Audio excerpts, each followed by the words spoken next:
กาเรานี่ว่าน30 เซนนะ30 เซน40 เซน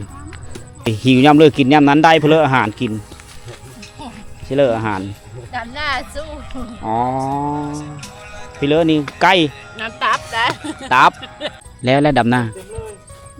ยังอ๋อมื่นไปไหม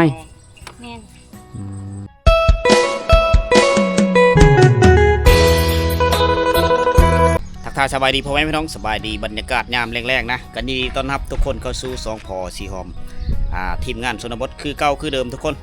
เมื่อนี้ก็เป็นบรรยากาศยามแรงๆคือเก่าคือเดิมเวลาตอนนี้ก็17 โมงแล้วทุกคน5 โมงแรงทุกคน17 โมงกับ15 นาทีทุกคนเมื่อนี้เราอยู่ที่บ้านผาโค้งเมืองไส้บัวทองแขวงขมนนะยังอยู่ในแขวงขมนคือเก่าคือเดิมทุกคนเลยเป็นในเรื่องเขาจึงได้มาแถวนี้เนื่องจากว่าจะเฮอพ่อแม่พี่น้องเฮาก็ได้สัมผัสบรรยากาศที่แปลกหูแปลกตาวิถีชีวิตคนเผ่าไทยแถวนี้นะเมื่อก่อนๆเฮาก็อยู่ที่เมืองมหาไซนั่นก็คือบ้านที่เหลือบ้านหน้ากระถางทงหน้ากระถางดงเขาเอิ้นมันมีหลายกระถางทุกคนมี2 กระถางเมื่อนี้มาที่บ้านผาโค้งมันวิดีโอก่อนเมื่อเฮาเดินทางก็เป็นบ้านปากกวยทงผาโค้งผาหอยผาสะงิมผากาพี่เลยผาคาดมีหลายผาได้เมืองไซบัวทองก็มีหลายผาฉะนั้นวันนี้เฮามาพาทุกคนไปเที่ยวเบิ้ลที่บ้านผาโค้งก่อนมื้อนี้มีฮีตคองวัฒนธรรมแนวเลอเฮาไปติดตามแล้วก็ไปศึกษาเรียนรู้นำกันทุกคนน่าจะเป็นตัวนี้ที่เขาเจ้าซื้อว่าผาโค้งนะผา2 โนมีผานี่แหละมีผู้ติดยอดกันมีผา2 หน่วยที่สูงสั้นนะก็เป็นเอกลักษณ์ของหมู่บ้านเลยกาแถวนี้เขาเจ้าซักเอากาขุมนะนี่กำลังเขียวงามเลยพูนอยู่พูนกำลังโลกาแล้วก็มีกลุ่มหนึ่งกำลังหาบไปดำหน้าพูนอีโซนเบิ้งหนึ่งดำหน้าแล้วพูนสีเขียวแล้วอยู่กลางท้องนาเฮาเป็นบรรยากาศแนมแรงๆก็งามไปอีกแนวนึงทุกคนแถวเมืองมหาไซยังแห้งแรงแถวมาเขตเมืองไซบัวทองนี้เขาเจ้าโลกาดำหน้าแล้วพี่น้องเดียวเฮาสิพาทุกคนไปรับชมบรรยากาศอยู่ทงไฮทงนาอีกเท่านึงทุกคนเส้นทางพาไปนี่มีไฟฟ้าใสแล้วอยู่นี่มีไฟฟ้าใสมีสัญญาณอินเทอร์เน็ตทุกคนสามารถสื่อสารกับโลกออนไลน์ต่างๆบ้านผาโค้งเมืองไซบัวทองแขวงขมนโอ้งัวหลายเนาะอีวีเนาะจะตัวงัวจะมี6-7 ตัวเนาะแต่ก่อนคือสิหลายเนาะขายในบ่ขายในละบ่ขายเดี๋ยวนี้เนาะจงไว้หลานชายนี่ไปเลี้ยงเนาะมูลเนาะหลานชายนี่มันนี่รับไปหายามแรงๆแล้วเอามาเคาะไปเลี้ยงบ่หรือว่าไปหาอะไรมายังปล่อยอยู่เนาะผู้เลือเฮ็ดผู้เลือดำหน้าก้อนแล้วเฮ็ดโหเอาบ่ได้เอ็ดแล้วเขาอัดเน็ดแล้วโหเลยอ๋ออ้อมทงหน้าไว้แล้วสบายสนะมีแต่งัวควายก็ปล่อยไปเลยบางคนยามเลี้ยงก็เป็นไร่มาเนาะบางเทื่อมันก็หากินหญ้าแถวกับบ้านเนี่ยเนาะกินหญ้าตามบ้านตามเมืองไร่เขาบอกครับเด็กเพิ่นยังเฮ็ดแรงโง่ไว้อยู่ในกองตารางนี่ทุกคนโหดขึ้นได้ดิ40-50 ปียังเอาตะเก้าเอาโง่เฮาแรงตารางเฮิรนแบบนี้แหละเพราะว่ามีเอามันเฮานี่เวลาฟ้าลมฝนตกมามันจะเป๊ะนะเอาได้ฟังเสียงกระโลงโง่กระโลงควายเนี่ยเด็ดกองตารางเฮิรนปงเล็งบ้านนี่แต่ละกว้างใหญ่เนาะจากหลังคาเฮิรนนี่ฮอดเบอร์200 ปลายราคาเป็นบ้านนี่จะดีนี่สินะ200 ปลายราคาเฮิรนพี่น้อง270เอาหลังคาเฮิรนนี้ก็เป็นหลังคาอีกหลังหนึ่งที่เขาเจ้าเฮ็ดมาในหลายฟ้าหลายปีแล้วโดยใช้เครื่องมือบูฮานในการปลูกสร้างเฮิรนนี่เห็นบ่นี่ขังสดเอาห้อยขวานยังเห็นอยู่พี่น้องห้อยขวานทะยังมีอยู่นี่อันนี้ขังสดจะไม่ได้ใช้น็อตหันเขาเจ้าจะใช้รีมล็อกไว้อันนี้แหละไอเดียของคนบูฮานภูมิปัญญาชาวบ้านในยุคตะกี้จนมาฮอดคนปัจจุบันก็ยังได้พักผ้าอาศัยยังได้อยู่พี่น้องนี่เฮิรนเก่าเฮิรนแก่เฮิรนดั้งเดิมโอ้โหอันนี้เขาเอิ้นข่างซอดอันนี้เขาเอิ้นข่างพาด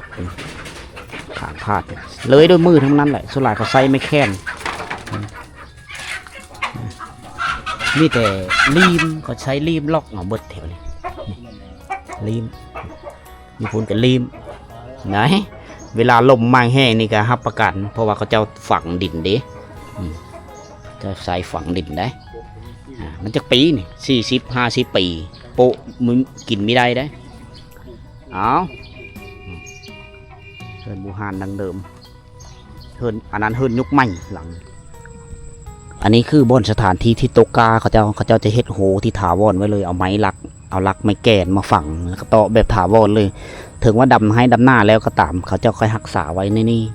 แล้วเวลาฟ้าลมฝนตกมาในปีต่อไปเขาจะมันเนื้อทีมันขี้ดินมันซุ่มเขาเจ้าก็ซักเอาในนี้ได้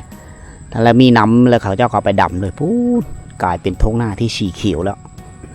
เดินบ้านนี่นะเขาเจ้าจะเป็นบ่อนปลูกเฮือนตะเกาอยู่แล้วเขาเจ้าย้ายออกมาอยู่แคมทางนะหลังนี้เฮือนยุคใหม่สูงคักแน่เลยอันนี้เตวเวลอยู่ปลายหันจะมีเล้า2 หลังเล้านี่ก็เป็นของบูฮานเหมือนกันบูฮานดังเดิมนะ นี่มุงด้วยแปลนยังมุงแปลนเราแต่เก้าตะกี้อันนี้ในหลายฟ้าหลายปีเป็นเหลาดังเดิมเหลาเผาผู้ไทยแป้นเพลมุงเหลาแป้งไม้แดงโอ้สุดมันอยู่ไม้แดงแล้วเนาะเอามาบ้านผาโค้งเขายังได้เห็นเฮิรนที่เป็นโซดทรงเก่าแก่หลายตะหลังนี่สูงขนาดเสา8 เลมข้างนี้กาเรานี้ว่าน30 เซนนะ30 เซน40 เซนกาซักเอาเนาะมันมีโรคหยะบ่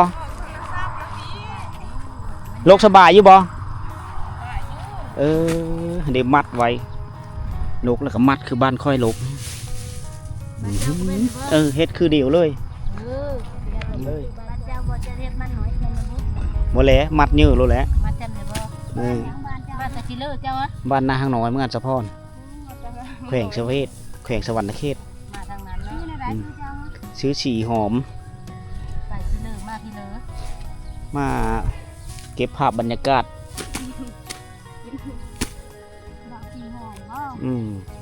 ไปเที่ยวเคยได้แล้วไปจากอ๋อหากระดำได้จากมือเลยดำว่านนี้หาชี้เฮือแล้วกรรมกรลายเนาะน้ำแห้งอะไรจ้างบหรือดำเอาลูกหลานลูกหลานช่วยซื้ออันนี้โอ้เบิ่งว่างูควายก็หลายนั่นไหลงูเซลมาลูกหลานมาซอยเอาหาบบักลาหาบเฮ็ดหาบกาและบาทนี่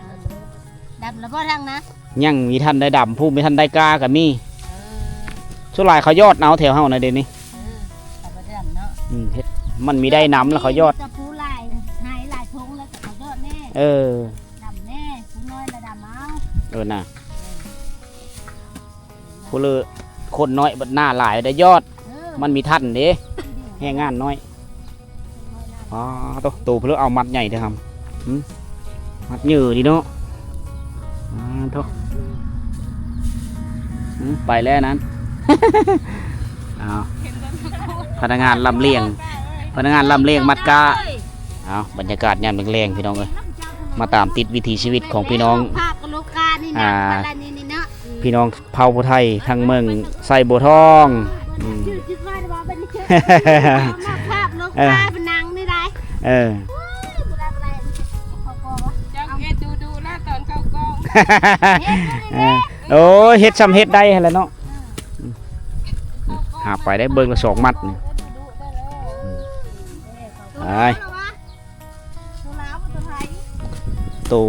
ตัวไทยตัวลาวก็มีอันเดียวกันนั่นละชื่อภาษาเพิ่นมันก็ขึ้นคือกัน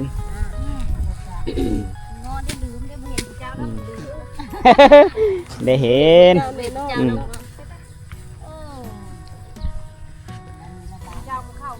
หาไปเลยเนาะพูดแล้วผู้เขาเจ้าปักดำอยู่ไก่ได้ใช่ไหมบอลเลยเฮ็ดโหเฮ็ดอันนี้ดำนะเฮ็ดโหอ้อมไว้แล้วเนาะถุงหนึ่งเนาะจะฆ่าเขาได้ทันใดเขา ดำผู้มันเกี่ยวมันเสิร์ฟเจ้าสามเจ้าเรียนเดียว อ๋อ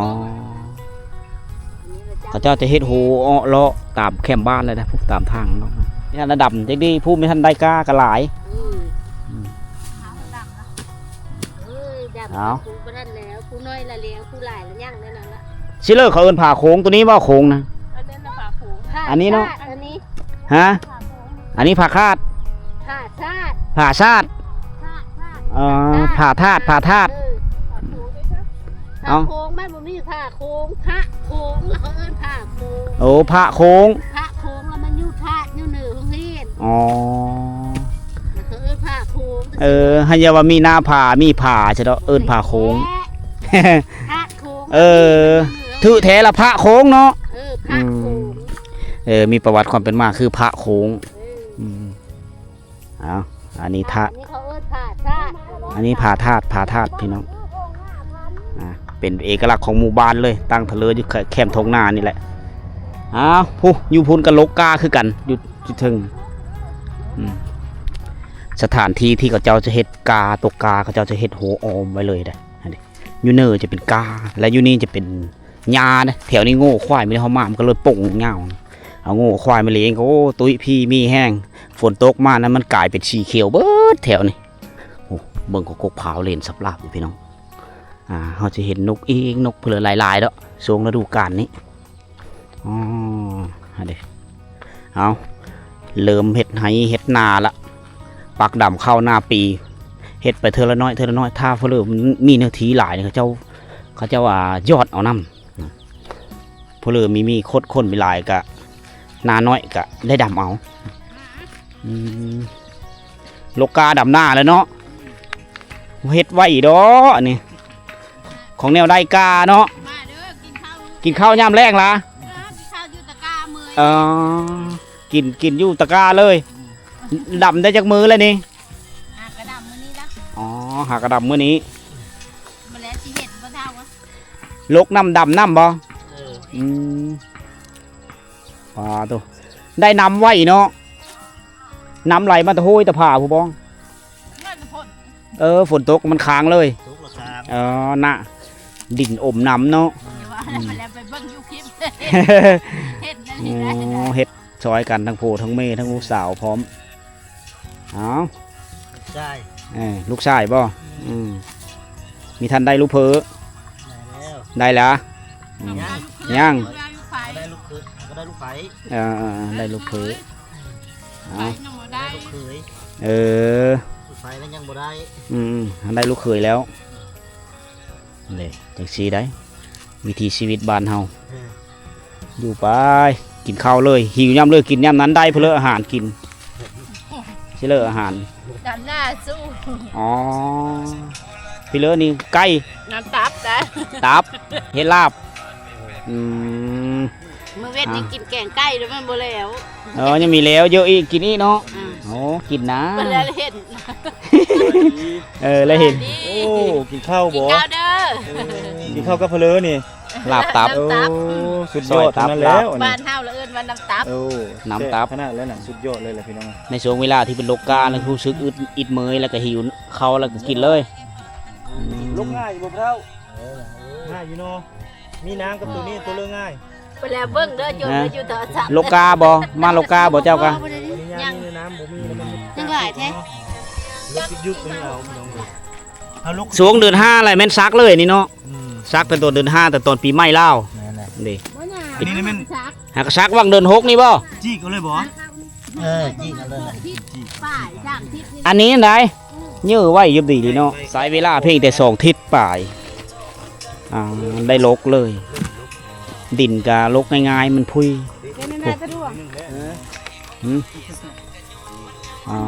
เท่า แล้วก็เบิ่งผู้เจ้าอยู่ เอาลกกายามแรงลกนี่มื่นเสาก็ไปดำ เห็ดแล้วนี่แหละ เห็นเธอดอนางกินข้าวก็ต้อยอยู่เธอดอ ควายนอนขี้ตกเฮิ่นนะ เยอะ ควายแล้วก็ลึกดีได้นอนมาต้มคัดเลย อยู่ในขอบเขตบริเวณนี้น่าจะเป็นชุมชนคนรุ่นเก่าเรามาอยู่เดี๋ยวนี้แล้วก็จะน่าจะเป็นเนื้อที่ที่ต่ำนะเพราะว่ายามฝนมาน่าจะมันบูมหนำนะเราสังเกตเห็นเฮิรนก่อหลังนี้เขาเจ้าก็เฮ็ดยกพื้นขึ้นสูงนะ ถ้าว่าเป็นเฮิร์นแปลนส่วนหลายเฮิร์นแปลนเฮิร์นไหมคือที่ชุมเฮาเห็นมันจะเขาเจ้าฝังเอาเสาฝังเลยเวลายางไปยางมาตามของบ้านมันจะเปิ้นนะมันจะเป็นขี้ตมฉะนั้นเขาเจ้าก็ยกย้ายไปอยู่บนไม้เฮามาแล้วเฮาเห็นแต่เฮิร์นดั้งเดิมเฮิร์นเก่าเฮิร์นหางเราตัวนี้ก็ไม่ได้ใช้แล้วสังเกตเห็นกกเผาเล่นซับลาบกันหลายฟ้าหลายปีแล้ว70-80 ปีแล้วนะถ้าเขาเบิ่งอายุการมันอายุของต้นเผาเลยก็ประมาณ100 ปีแล้วคือตัวนี้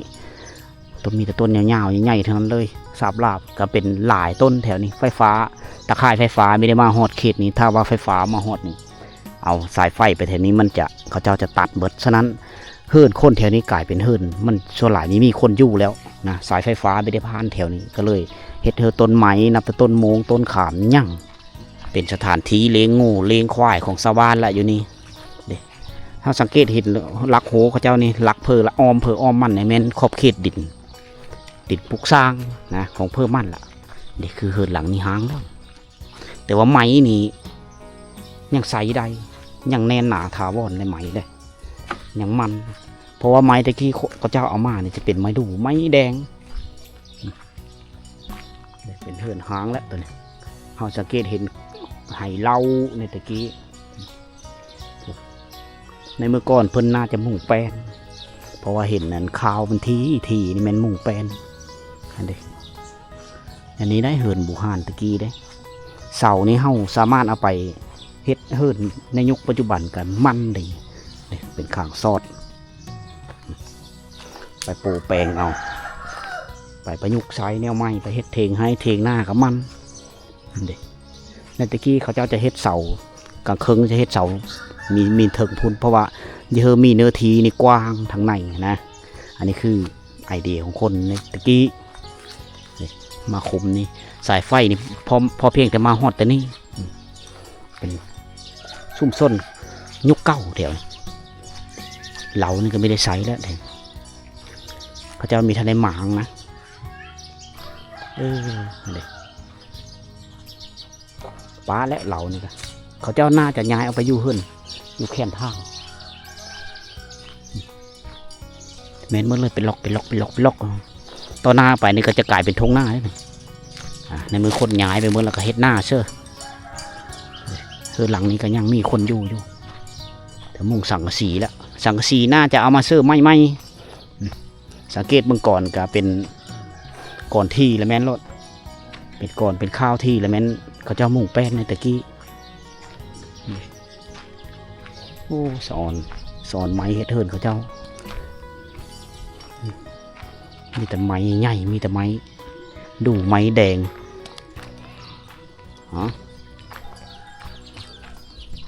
อยู่พุ่นจะเป็นวัดได้พี่น้อง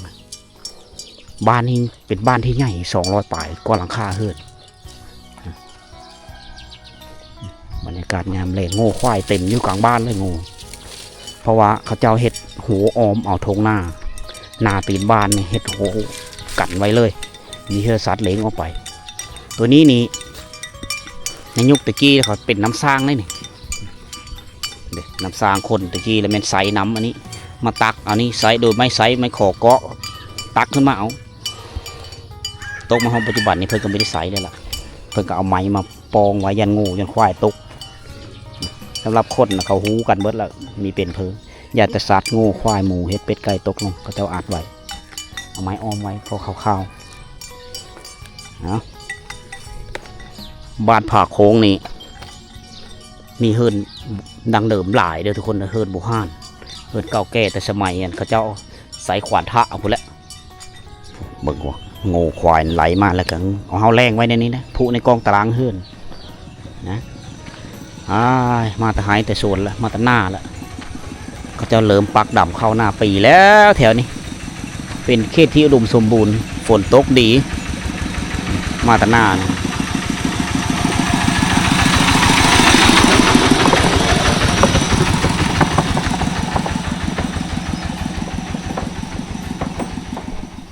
ยังสูบยาเบอร์ตองก็แดงห่ำตุยอยู่เนาะโอ้ของแท้เลยเลยนี่ ได้มาแต่หายแต่หน้าพายกระตามาพร้อมไก่หลายเนาะ หลายปานไหนลูกเอ้ย อ๋อพักกันนั่งแอ่นกัน มาแต่หน้า มาแต่หน้าแล้วเศร้าเมยอยู่นอก เช่ามื้อนะ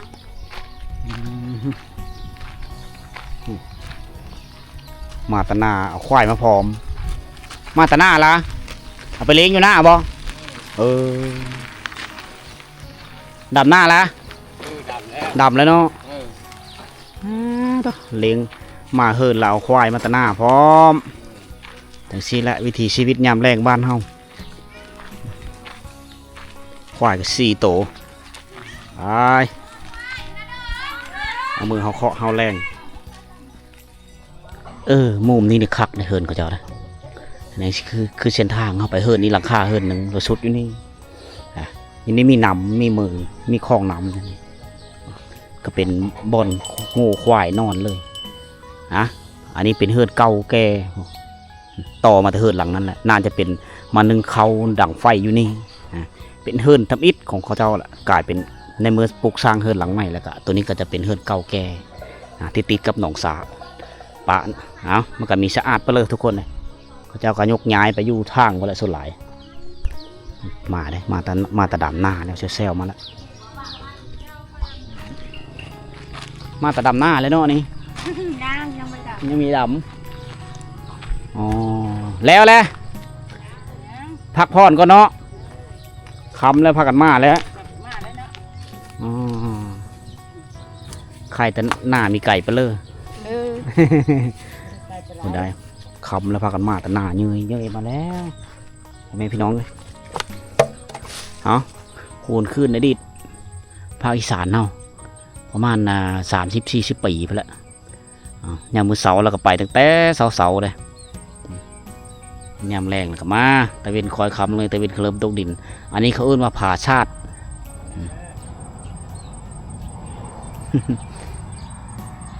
โอ้นอนขี้ตมมาเลยหมออาบขี้ตมเลยดิ้งขี้ตมเนาะดำหน้าดิ้งขี้ตมเลยมาอาบน้ำอยู่เฮินแล้วดำหน้ายังมื่นแล้วไปไหม แม่น ได้ทีแล้วหรือว่ายังมองเดี๋ยวลูกก้าบ่ลูกกาดำหน้า ขัดได้มีเกิบโบกอันนี้มันจะเป็นตรงเหยียบกีตมนี่เงินอยู่ใกล้ๆนี่โลด อ๋อเฮินผู้นี้นี่ อยู่นี่ ผู้นั้นอยู่พุก หมู่บ้านนี่กว้างนะไอ้เด็กเอาเคาะแล้วก็ดังไฟอูดเดี๋ยวก็จะอูดหินอูดยุ่ง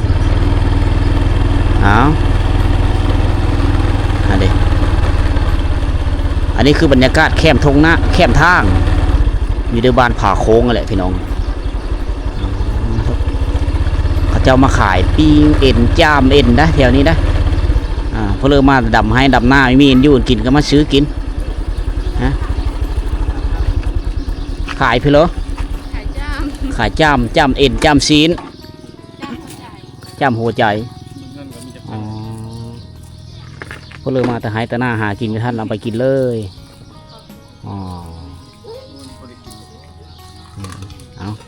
เขาจะขายจ้ำเลาะตามทางอะไรเอาไว้พูดแหละขอบเขตบริเวณบ้านผาโค้งจะเห็นบรรดาพ่อแม่พี่น้องเข้ามาแต่ให้แต่หน้าละเซลมาคือบรรยากาศยามแรงวิถีชีวิตของพี่น้องชาวไทยอยู่ในเขตเมืองไซบัวทองแขวงขมวนพี่น้องโอเคทุกคนเลยตะเวนกาคอยขำลงแรงไปเลยๆนะขำลงแหละ6 โมงยังแหละทุกเฮายางเลาะเที่ยวชมหมู่บ้านยังมีท่านโทมีท่านถึงเนื่องจากบ้านเนี่ยมันกระตกอยู่ประมาณ200 ป่ายหลังคาเฮิร์นฉะนั้นเฮาก็ไปมีโทนะปัจจุบันนี้ชาวบ้านกำลังไถหน้าคาดหน้าและอยู่ทงหน้าที่เฮาพาไปเบิ่งกำลังบรรยากาศกำลังลกกาดำหน้าจะแซวอยู่พี่น้องเลยนะผู้บางคนก็ดำแล้วได้ย้อนเข้าใจเจ้าเห็ดกาขุมกาวาดได้